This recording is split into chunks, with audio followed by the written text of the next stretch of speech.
दोस्तों, रोज़ की तरह अनलिखित ब्लॉग में सबका हार्दिक स्वागत है। सबके मंगल भविष्य की कामना के साथ बड़ों को मेरा सादर नमस्कार, छोटों को मेरा आशीर्वाद। मैं ठीक हूँ दोस्तों, आशा करता हूँ कि आप ठीक होंगे। रामचरितमानस के अयोध्या कांड के प्रसंग में भगवान राम, लक्ष्मण और सीता जी के अप्रतिम स्नेह के परिणाम स्वरूप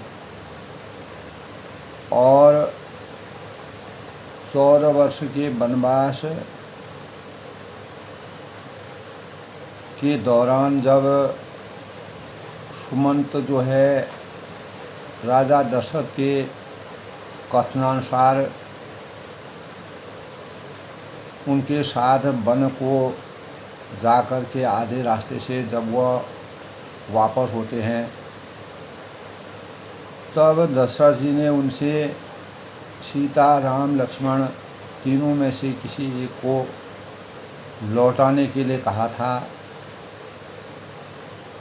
लेकिन भगवान राम जो 14 वर्ष का वनवास जिनको कैकेयी और राजा दशरथ के द्वारा दिया गया था, और सीता जी को अनेकों भावों से, विचारों से, संवादों से भगवान रामचंद्र ने पूर्ण रूप से समझाने का प्रयास किया कि वन का मार्ग बड़ा ही दुस्सह है, दुरूह है, कठिन है और कोमल शरीर आपका है। आप कभी ऐसे परिवेश में नहीं रही हैं, तो आपको सुमंत के साथ, मंत्री सुमंत के साथ वापस अयोध्या को चला जाना चाहिए। वहाँ माता पिता और प्रजा की रक्षा करना और प्रजा की सेवा करना यह परमो धर्म है। लेकिन सीता जी ने कहा कि संसार में सृष्टि की रचना के अनुसार जीवन और प्राण जैसे एक साथ रहते हैं, वैसे पति पत्नी भी का भी एक साथ रहना यह नीति कहती है। और लक्ष्मण हमेशा बचपन से ही जब वो विश्वामित्र जी के आश्रम में गए, उसके बाद स्वयंवर में गए, शादी के विवाह के परिणाम स्वरूप धनुष यज्ञ में दोनों का प्रभाव था, तो लक्ष्मण राम के सहायक के रूप में हमेशा उनके साथ परछाई के रूप में रहते थे। तो राम और लक्ष्मण, सीता कोई भी नीति और मर्यादित जीवन की पराकाष्ठा, उच्चता के मानकों को, यद्यपि भगवान राम को एक ओर जहाँ वन में दिए गए नियमों के अनुसार मुनि वेश धारण करके वन के मर्यादाओं के अनुसार, सन्यासी के मर्यादाओं के अनुसार जीवन निर्वाह करने के लिए पूर्ण अपने भक्ति भावों के अनुसार उस चीज़ को सार्थकता के मापों में मापना अवश्य था। लेकिन सुमंत जो मंत्री थे राजा दशरथ के कथनानुसार, उनके अंतःकरण में दो बातें विराजमान होती हैं। एक बात यानी राजा दशरथ के कहने पर जब उनको निर्देश दिया गया था कि तीनों में से किसी भी एक को तुम लाने में समर्थवान हो गए, जिससे मैं उसी से भगवान राम का चिंतन करूंगा और ध्यान लगाऊंगा, तो सीता जी को अनेकों बार दबाव डालने पर, अनुरोध करने पर, विनय करने पर सीता जी भी नहीं लौटी। तो दूसरी ओर सुमंत जी को समय अवधि के अनुसार वापस अयोध्या में लौटना था। जब वह अकेले अयोध्या में लौटते हैं, तो रास्ते में उनका संवाद गुह यानी केवट निषाद से होता है। तो केवट भी उनको अकेला आते हुए देखकर बहुत ही व्याकुल होते हैं, और जब सुमंत जी अपने सामर्थ्यहीन होकर के, बलहीन होकर के, और उनके साथ रथ में जो 2 घोड़े थे वो भी भगवान राम के स्वरूप में वो भी बहुत व्यथित थे, यानी बहुत ही निर्बल हो गए थे, और बार बार उनको भगवान राम की छवि सता रही थी, और वह दक्षिण दिशा की तरफ भगवान राम को बार बार देखते थे। तो सुमंत के अंतःकरण में भी विरह दशा का जो वर्णन किया गया है वह बड़ा ही अद्भुत है और बड़ा ही हृदय स्पर्शी है। तब सुमंत ने जब वह अयोध्या के नज़दीक पहुँचते हैं और दशरथ जी को मैं किया है किस मुँह से मैं अयोध्या के लोगों को, माता है, सभी रानियां हैं और प्रजा है, सभी लोग जैसे ही मैं अयोध्या में प्रवेश करूंगा सब लोग भगवान राम के बारे में उनकी कुशल पूछेंगे, तो मैं किस भाव से उनकी कुशल को बताऊंगा। अनेक बातें उनके अंतःकरण में विराजती हैं और वह सोचते हैं, विचारते हैं, और उनका मुख का रंग बदल जाता है और मुंह से उनके वचन नहीं निकलते हैं। यानी जैसे ऐसा लग रहा था कि किसी उत्तम कुल वाले साधु स्वभाव को समझाकर और मन वचन कर्म से पति को जिस प्रकार से भी देवता मानने वाले पतिव्रता स्त्री को भाग्यवश पति को छोड़कर पति के से अलग रहना पड़े, तो उस समय उसके हृदय में इस प्रकार के भयावह बातें आती हैं, और वैसे ही मंत्री के हृदय में भी इन बातों का समावेश होने लगा। तब उन्होंने कल के प्रसंग में हृदय न विद्रहूँ पंकजमी विसुरत प्रीतम नीर जानत ही मोहि दीन विधि केहू यातना सही। तब जब सुमंत जी बहुत ही व्यथित हो जाते हैं, परेशान हो जाते हैं और अयोध्या के नज़दीक पहुँच करके राजा दशरथ से क्या कहूँगा और वहाँ के लोगों से क्या कहूँगा, तो प्रियतम श्री रामचंद्र जी रूपी जल के बिछुड़ने से जिस प्रकार मछलियाँ जल से अलग हो जाती हैं, वो तड़पती हैं, उसी प्रकार भगवान राम को जल रूपी राम के स्वरूप में जो भगवान यानी जो भगवानों के स्वरूप में सुमंत विराजित हैं, तो उनका हृदय ऐसा कहता है कि वह वो जल में कीचड़ की तरह उनका जीवन क्यों नहीं फट गया। अपने को कोसते हैं, अवहेलना का पात्र बताते हैं। इससे मैं वह यह भी कहते हैं, इससे मैं जानता हूँ कि विधाता ने मुझे यह यातना जो शरीर को इस प्रकार से बाधित किया है और मैं किस मुँह से अयोध्या को जाऊँ। तो पापी वह कहते हैं कि पापी जीवों को नरक भोगने के लिए मिलता है, यह सही है, जो जस करें तस फलता था। तो परमात्मा के द्वारा अनेकों चीज़ें इस संसार में विद्यमान है, लेकिन जो जैसा करता है उसको उस प्रकार के फलाभाव मिलते हैं। यद्यपि सुमंत मन मनसा वाचा कर्मणा से पूर्ण रूप से अपने कार्यों के प्रति, अपने कर्तव्यों के प्रति सामर्थ्यवान थे और कर्तव्यों का निर्वहन करने में उनका कोई गुणगान नहीं कर सकता है, तो इस कार्य की विषम परिस्थिति, विषम दशा को देख करके सुमंत जी अनेक बातें अपने अंतःकरण में सोचते हैं, विचारते हैं। तब वह कहते हैं कि विप्र विवेकी वेद विदौ सम्मत साधु सुजाति जिमि धोखे मदपान कर सचिव सोचती हैं। यानी मेरी दशा उसी प्रकार हो गई है जैसे कोई विवेकशील वेद का ज्ञाता, साधु सम्मत आचरणों वाला और उत्तम जाति का कुलीन ब्राह्मण धोखे से मदिरा का सेवन कर लेता है और फिर बाद में पछताता है। राजा दशरथ ने मुझे बड़े ही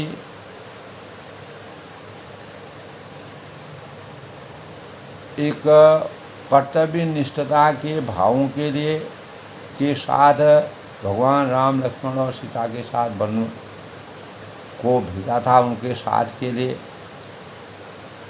तो मेरी दशा तो वैसी हो गई है जैसे उसी प्रकार मंत्री सुमंत्र सोच रहे हैं, पछता रहे हैं।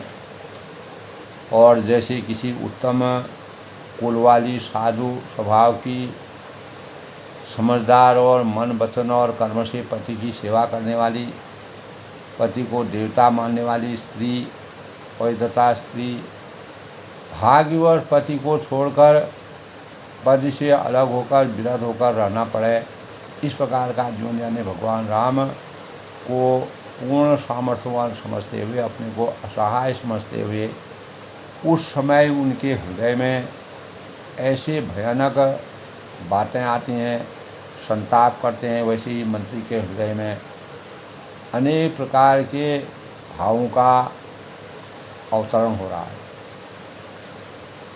तो नेत्रों में जल भर जाता है, सोचते सोचते दृष्टि मंद हो जाती है, कानों में सुनाई नहीं पड़ रहा है, व्याकुल हुई यानी जो बुद्धि बेटिका हो रही है और उनके होंठ जो हैं सूख रहे हैं, मुंह ही बंद हो गया, मुंह से कोई शब्द नहीं रहा है, और जो शब्द आ भी रहे हैं तो वह पूर्ण शब्दों का प्रयोग नहीं कर पा रहे हैं, शुद्ध नहीं बोल पा रहे हैं, यानी मुंह भी मतलब उनका बोलना भी लड़खड़ा रहा है। किंतु वे सब मृत्यु के लक्षण हो जाने पर भी जब मानव शरीर अंतिम जीवन को प्राप्त करता है तो उसमें उसके इस प्रकार की दशा हो जाती है, नेत्रों में जल भराना, दृष्टि मंद हो जाना, कानों में सिर न सुनाई देना और व्याकुल हो जाना, जीभ का सही ढंग से प्रयोग न होना। तो अनेक प्रकार के इस प्रकार के व्यस्तता के भावों का ऐसा ही जीवन सुमंत जी का हो गया था। प्राण बस वह यही कहते हैं कि केवल सब कुछ हो गया लेकिन प्राण नहीं निकलते हैं, क्योंकि हृदय में अवधि रूपी जो किवाड़ है, कितने समय तक यानी हमको जीवन जीना है, भौतिक शरीर में जब तक प्राणों का वास है, अर्थात 14 वर्ष ये जीवन जो है हमारा 14 वर्ष तक जीने की कामना कर रहा है कि भगवान राम लौटेंगे, हम उनके दर्शन करेंगे, वही आशा उनके अंतर्गण में विराजी है। इसीलिए यह शरीर जो है का अंत नहीं हो रहा है। तो सुमंत जी के मुख का रंग बदल जाता है, जो देखा नहीं जाता है, पूरा रूप रंग गुण ही उनके परिवर्तित हो जाते हैं। और उनकी व्यथता का वर्णन तुलसीदास ने बड़े ही हृदयस्पर्शी ढंग से किया है। और मानो उन्होंने माता पिता को मार डाला हो ऐसा लग रहा है, पाप के भागी हो गए हैं। उनके मन में राम वियोग की हानि से महान ग्लानि पीड़ा होती है और वह अवहेलना के पात्र बनने का भाग्य अपने को समझते हैं। जैसे कोई पापी मनुष्य नरक को जाता हुआ रास्ते में सोच विचार कर रहा है, अपने मन को दुखी कर रहा है, तो मुंह से वचन नहीं निकालते हैं। और हृदय से व अंतःकरण से वह बहुत ही पश्चाताप करते हैं। तभी कहा है वचन न आओ हृदय पछताई, अवध का में देख न जाई। कल के प्रसंग में था दोस्तों, राम रहित रस देखें जोई, सकुच ही मोई बिलोकर सोई। यानी मुँह से कोई वचन नहीं निकल रहा है, हृदय में पश्चाताप हो रहा है, और अयोध्या में जाकर वह क्या किस मुँह से अयोध्या जाएंगे। श्री राम जिनको बिना किसी को लाए शून्य अवस्था में वह जा रहे हैं, और वही मुझे देखने में संकोच लग रहा है। अर्थात जैसा कोरा कागज़ होता है उस प्रकार उनका जीवन हो गया है, और मेरा मुंह जो है कोई भी देखना नहीं चाहिए। तो नगर के सब जो व्याकुल स्त्री पुरुष हैं, भगवान राम के विरह में जो व्याकुल हैं, वह मुझसे पूछेंगे, मेरा हृदय वज्र के समान क्या उत्तर देगा। जब दीन दुखी सब माताएं पूछेंगी और दौड़ दौड़ के वो आएंगी, तब लक्ष्मण जी की माता सुमित्रा को मैं किस प्रकार से समझाऊंगा। भगवान रामचंद्र जी की माता कौशल्या जब इस प्रकार दौड़ी आएगी, और जैसे नई ब्याई हुई यानी गाय होती है, उसका बछड़ा अनेकों गायों के बीच में चला जाता है, लेकिन वो अपने बच्चे को पहचान लेती है। उसी प्रकार कौशल्या जी के अंतःकरण में इस प्रकार की बातें आएंगी, वह मेरे को खोजेंगी। तब पूछने पर मैं क्या उत्तर दूंगा। और श्री राम लक्ष्मण और सीता वन को चले गए हैं। जो भी पूछेगा उसे मैं यही उत्तर देना पड़ेगा। हाय अयोध्या जाकर मुझे यही दुख की अनुभूति होती है, और मैं किस प्रकार से सुख दुख के दिन भगवान यानी के पिता दशरथ जी महाराज को, जिनका जीवन श्री रघुनाथ जी के दर्शन के बिना अधीर हो रहा हो, और वह मुझसे पूछेंगे, मैं उनको क्या उत्तर दूंगा। और तब मैं कौन सा मुंह लेकर उन्हें उत्तर दूंगा। और मैं राजकुमारों को कुशलतापूर्वक पहुंचा आया हूँ। लक्ष्मण सीता और राम का समाचार सुनते ही राजा जिनके के समान शरीर को त्यागने में भी कोई देर नहीं लगाएंगे, क्योंकि रघुकुल सदा चलाई, प्राण जाए पर वचन न जाए। तो प्रियतम श्री राम जी रूपी जल के बिछुड़ने से सुमंत जी के अंतःकरण में, हृदय में ऐसा लग रहा है कि मेरा जीवन कीचड़ की तरह फट क्यों नहीं जाता है। और मैं जानता हूँ कि विधाता ने मुझे यह यातना के लिए जो इस सृष्टि में मुझे पैदा किया है, और मैं अपने कर्तव्यों के निर्वहन में पूर्ण रूप से खरा नहीं उतरा हूँ। जो पापी जीवों को नरक भोगने के लिए मिलता है, उसी प्रकार का जीवन मेरा हो रहा है। तो ये दोस्तों कल के प्रसंग की बात थी। सुमंत किस प्रकार से व्यथित हुए भगवान रामचंद्र जी के वन से अयोध्या न लौटने पर सीता जी और लक्ष्मण के। तो राजा को और अयोध्या वासियों को क्या उत्तर देंगे, क्या जवाब देंगे, यह प्रतिशोध उनके अंतःकरण में बार बार बिगड़ता है। सोचते हैं। पूरे रास्ते भर उन्होंने केवट राज को भी अपनी पूरी दुख दर्द और भगवान राम की विरह व्यथा का वर्णन किया, लेकिन केवट ने उनको बहुत समझाया बुझाया। विधाता की रीति और के अनुसार ही सृष्टि का चलन होता है, तो इसमें किसी प्रकार के प्रस्ताव के बिना आप अयोध्या को लौटिए।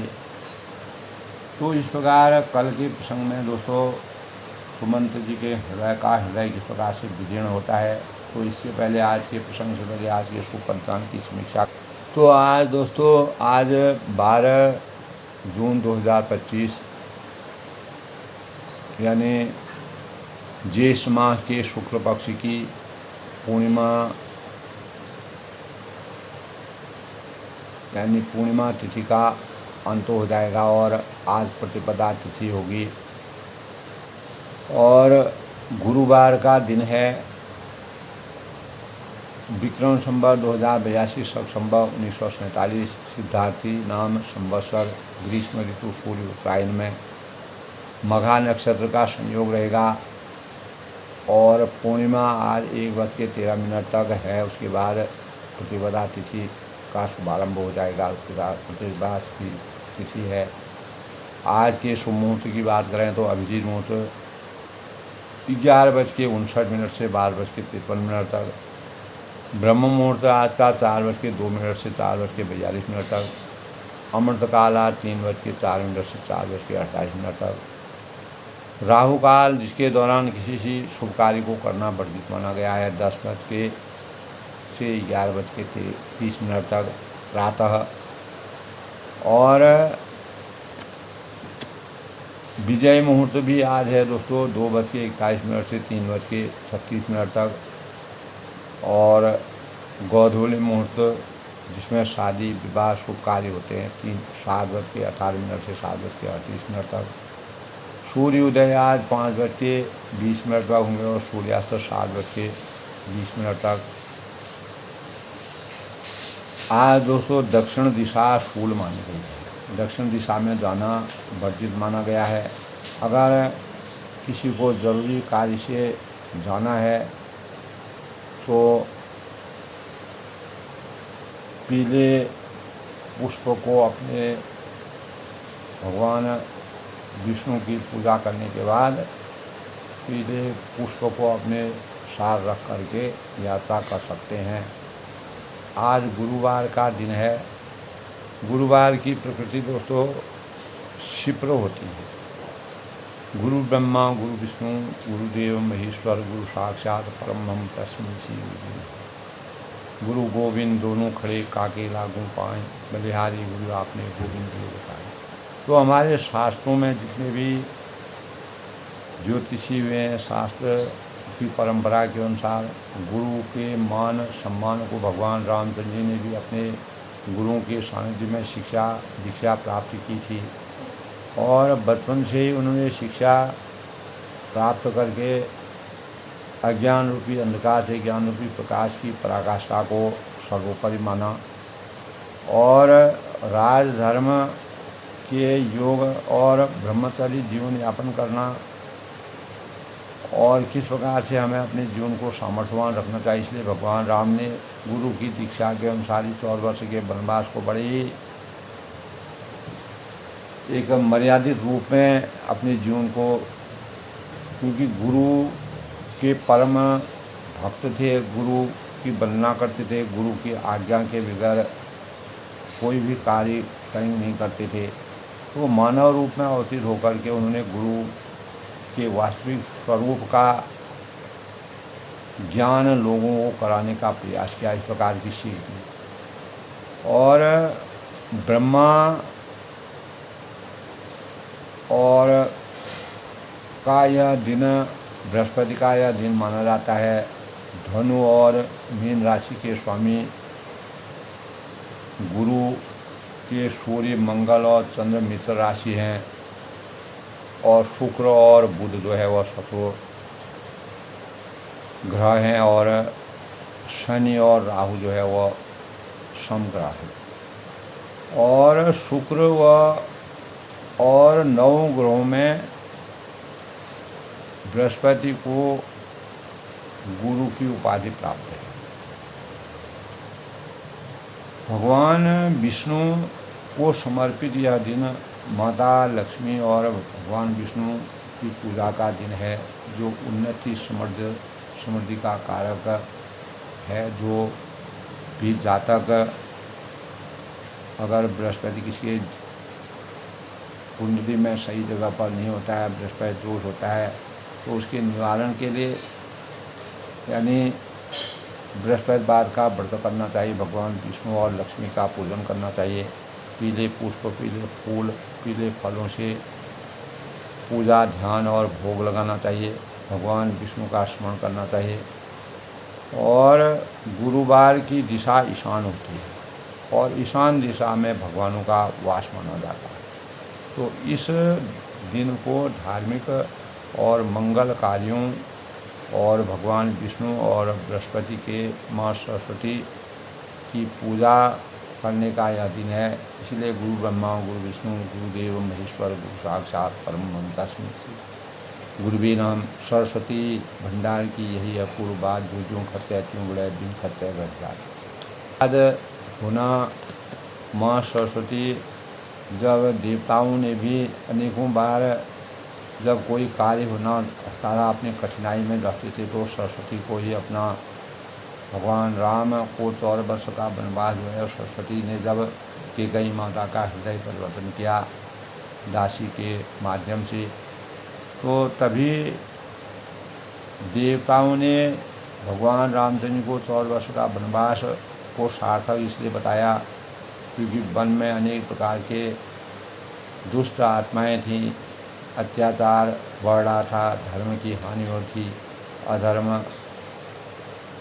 बढ़ता जा रहा था।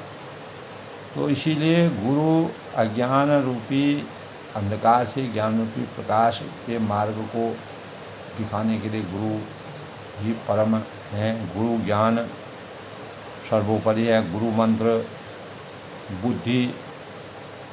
बुद्धिभूतं त्रिलोकेशं तम नमामि बृहस्पति नमः। ओम ब्रह्म बृहस्पति नमः। ओम ग्रां ग्रीं ग्रूं सह गुरुवे नमः। और गुरु मंत्र का जाप करने से हम अज्ञान रूपी अंधकार से ज्ञान रूपी प्रकाश की तरफ आते हैं और गुरु अमंगलों से मंगल की प्रेरणा, मंगलों की प्रेरणा देते हैं। ऋषि रत्नाकर जी ने नमस्कार मंत्र को सर्वोपरि माना। ओम ग्रां ग्रीं ग्रूं गुरुवे नमः। और गुरु मंत्र पर विश्वास श्रद्धा भाव से अगर गुरु मंत्र का सही ढंग से प्रयोग करते हैं तो हमारा ज्ञान बढ़ता है, निर्मलता छाती है और गुरुवार आध्यात्मिक उन्नति और समृद्धि का द्योतक माना जाता है। तो गुरुवार के व्रत के दिन दोस्तों सबसे पहले गणेश जी का, प्रथम पूज्य भगवान गणेश जी का स्मरण करना चाहिए और जल है, पंचामृत है से भगवान को स्नान कराना चाहिए। पीले पुष्प, पीले वस्त्र, पीले फलों से भगवान विष्णु का भोग लगाना चाहिए। दूध दीप प्रज्वलित करके दूध को भगवान विष्णु को चढ़ाना चाहिए और पीले पुष्प, पीले फल, पीला वस्त्र शुभ कार्य माना गया है भगवान की, विष्णु भगवान की पूजा में। ओम नमो भगवते वासुदेवाय नमः का जाप करना शुभ कार्य माना गया है। इस प्रकार गुरु की वंदना हमारे शास्त्रों में मानव जीवन को सार्थकता प्रदान करने के लिए गुरु ही अभीष्ट माने गए हैं। बिना गुरु के कोई भी जीवन समर्थवान नहीं बन सकता। इसलिए गुरु जो है हमें अज्ञान से ज्ञान के मार्ग की ओर ले जाने की प्रेरणा देते हैं। तो आज के प्रसंग की बात करें तो दोस्तों, यानी प्रियतम श्री रामचंद्र जी रूपी बल के जल के बिछोड़ने के कारण सुमंत जिस प्रकार से अपने जीवन को कहते हैं कि मेरा हृदय कीचड़ के समान फट क्यों नहीं जा गया, इससे मैं जानता हूँ कि विधाता ने मुझे यह जो बात यातना दी है, जो पापी जीवों को नरक भोगने के लिए मिलती है, उसी प्रकार का जीवन मेरा हो। तो तब वह कहते हैं कि यही विधि करत पंथ पछतावा, तमसा तीर तुरत रघु आया। विदा किए कर विनय विषादा निषादा, फिरे पाए पर विकल। भगवान राम जब सुमंत जी उनके साथ गए तो प्रथम दिन उन्होंने तमसा नदी के किनारे पर अपना वास किया और आगे की रचना को बनाने का प्रयास किया। और तमसा नदी के तीर से ही अयोध्यावासी सारे अयोध्यावासी उनके साथ आए थे और भगवान राम को रात में ही जग करके वहाँ से जाना था और अयोध्यावासी निराश होकर के वहाँ से वापस हो गए। तो सुमंत इस प्रकार मार्ग में जब वह तमसा नदी के तीर पर वापस पहुँचते हैं तो वह पछतावा करते हैं और रथ तुरंत तमसा नदी के तट पर जैसे जा पहुँचता है तो मंत्री ने विनय करके चारों जो वहाँ पर निषाद थे उनको विदा किया। वे निषाद से व्याकुल होते हुए सुमंत के पैरों पड़कर लौट गए। तो निषाद राज जो है अपनी जगह चले गए। सुमंत अपना अयोध्या को आ गए। पैठत नगर सचिव सकुचाई, जनु मारिश गुरु बावन गाई। यानी नगर में प्रवेश करते मंत्री ग्लानि के कारण ऐसे संकोच कर रहे हैं मानो गुरु ब्राह्मण या गौ को मार करके आए। जब मनुष्य अपने कार्यों के प्रति समर्थवान नहीं होता है तो मानव जीवन में दोस्तों सबसे बड़ा दोष ब्राह्मण को मारना, गौ को मारना और गुरु को मारना। इनको मारना मतलब सबसे रामचरितमानस में इनके गुरु गौ और ब्राह्मण की सेवा करना सर्व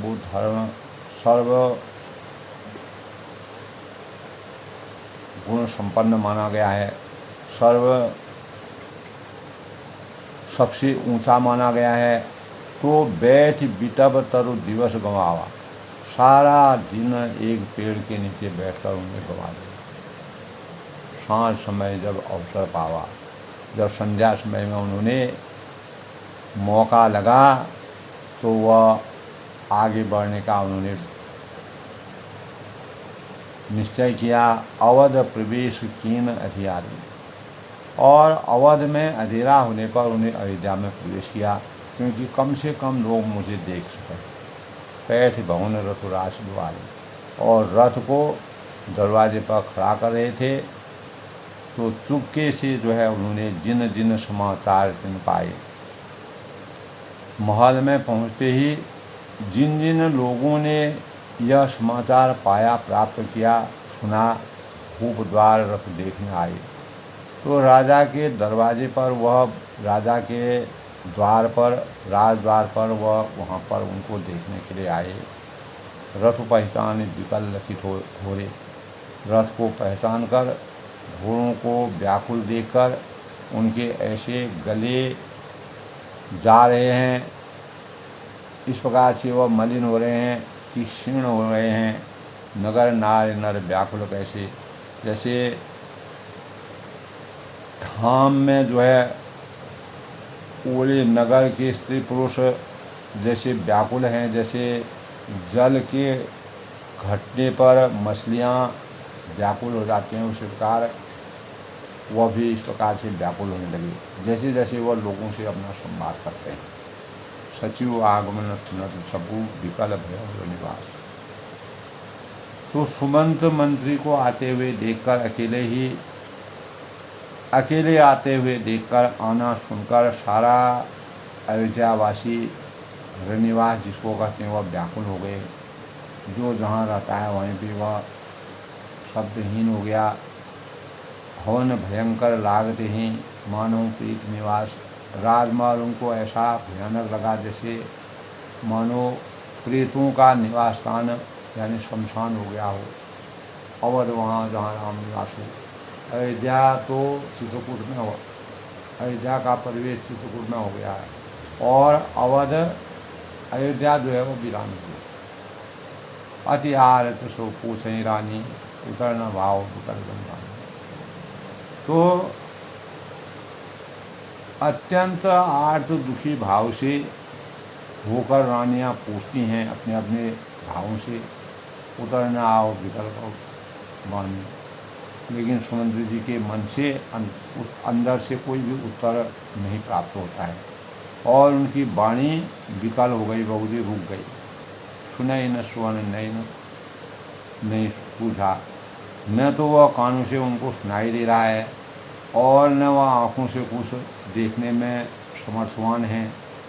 और कहो कहाँ न बुझते ही तही बूझा।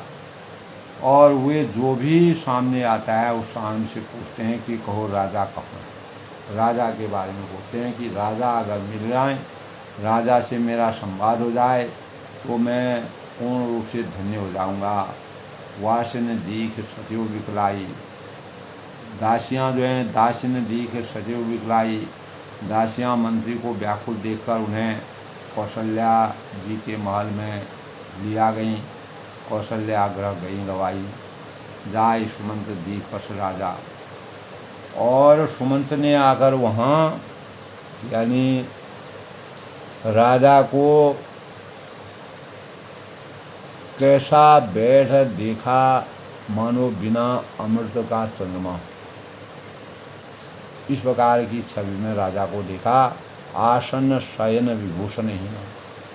और राजा वहाँ पर बिना आसन के हैं, शैया पर सोए हुए हैं, आभूषणों से रहित हैं और परेव भूमितल निपट मलिना।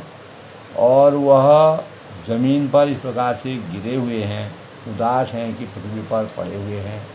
राम भगवान राम की जो विरह रूपी विरह दशा का के बारे में सोच रहे हैं, भगवान राम का चिंतन कर रहे हैं। ले उदास सोच यही बाती, तो लंबी सांसें ले रहे हैं, हा राम हा लक्ष्मण हा सीता करके। और इस प्रकार सोच रहे हैं, विचार कर रहे हैं। सूरपुर हैं दोनों सांचे हो जाए, मानो ऐसा लग रहा है कि स्वर्ग से गिरकर शोध कर रहे हो, अपने स्वरूप में डूबे हुए हों, परेशान हैं। और लेत सोच भरी छिन छिन छाती। राजा क्षण क्षण में पल पल में सोच कर रहे हैं और छाती भर लेते हैं। दुख से पीड़ित हैं, व्याकुल हैं, भगवान राम के स्नेह से व्याकुल हैं, स्नेह में व्याकुल हैं। जनो जरी पंख परूं सपाटी, संपाति। ऐसा लग रहा है कि ऐसी विकल दशा राजा की हो रही है कि मानो गीधराज जो जटायु का भाई संपाति जो था, उसने भगवान राम पंखों के जल जाने पर गिर पड़ा था। और राजा बार बार राम राम, जिस प्रकार संपाति यानी गीधराज जटायु का जब निधन हुआ था तो संपाति ने अनेक प्रकार से उनको रक्षा करने की कोशिश की, तो उनको भी पंखों से रहित बना दिया। तो इस प्रकार की दशा राजा की हो गई। और बार बार राम राम कहते कहते वह स्नेह या प्यारे राम कहते हैं। और फिर हा राम हा लक्ष्मण हा जानकी, ऐसा कहते कहते अपने आप ही पश्चाताप कर रहे हैं, पछतावा कर रहे हैं, उनकी याद कर रहे हैं, उनका गुणगान कर रहे हैं। तो देख सचिव जीव जीवा। तो मंत्री ने देखकर राजा को जय जीव कहा, यानी उनको जोहार किया, प्रणाम किया, विनय किया, दंडवत प्रणाम किया। सुनाऊँ उठूँ व्याकुल नपति, सुनते ही राजा व्याकुल हो गए। और बोले कि सुमंत कहो राम कहाँ हैं। उत्तर दो कि राम कहाँ हैं, राम को कहाँ छोड़ाए हो। इस प्रकार भगवान राम की धुन में, राम की भक्ति में, राम की स्नेह में, राम के प्यार में और मोह रूपी माया के स्वरूप में राजा अपने पुत्र वियोग में धरती पर पड़े हुए हैं। सुमंत जब उनकी दशा को देखते हैं, सुमंत भी व्यथित हो जाते हैं। इस प्रकार दोस्तों, इस सांसारिक जीवन में भगवान रामचंद्र जी ने अयोध्या में दशरथ जी के वहाँ जन्म लेने का, चौथी अवस्था में जन्म लेने का श्रेय यही था कि भगवान राम त्याग और पुरुषार्थ, अर्थ, धर्म, काम, मोक्ष की से मानव जीवन को सींचने के लिए इस धरती पर मानव रूप में अवतरित हुए। उन्होंने राजा दशरथ के वहाँ